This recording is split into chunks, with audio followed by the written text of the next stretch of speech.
chapter 53, باب قول اللهم اغفر لي إن شئت, saying, oh Allah, forgive me if you wish.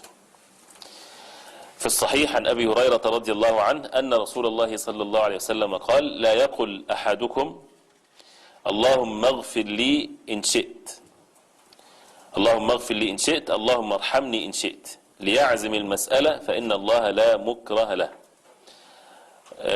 None of you should say, أو إن الله لا مكره له, none of you should say, oh Allah, forgive me if you wish, oh Allah, be merciful to me if you wish, but he should always appeal to Allah with determination, for nobody can force Allah to do something against His will.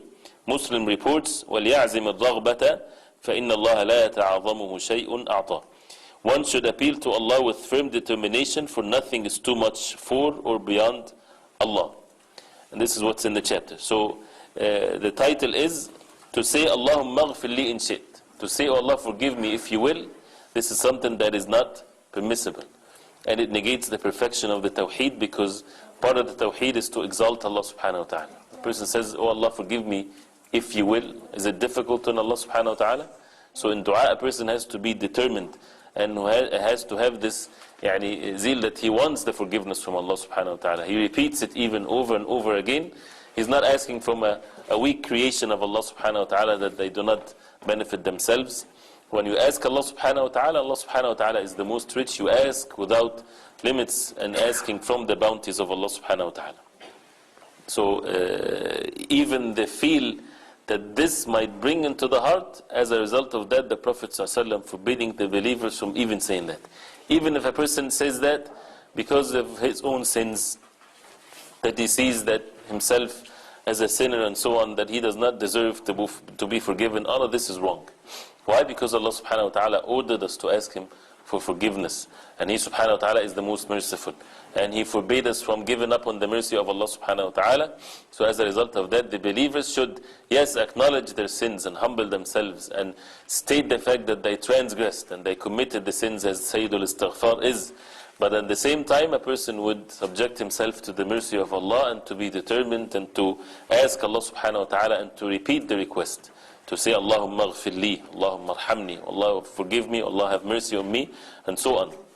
And that is basically, when a person do that, he is stating that Allah subhanahu wa ta'ala is free from all deficiencies. There is nothing difficult for Allah subhanahu wa ta'ala. So a person needs to have this in his heart definitely, and he should appeal to Allah subhanahu wa ta'ala with firm determination. And the person, when is like that, then the dua is more likely to be accepted by Allah subhanahu wa ta'ala. When can a person say inshallah in his dua? If he's referring to something in the future.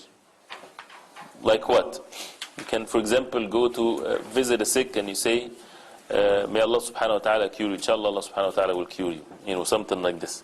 But to make one's dua, oh Allah, cure so and so, you say, oh Allah, cure him.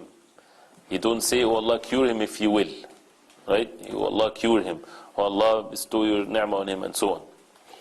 And we see the relationship between that and the tawheed. Right? Because the tawheed is the person have this exaltation and the love of Allah subhanahu wa ta'ala, that he believe in the power of Allah subhanahu wa ta'ala.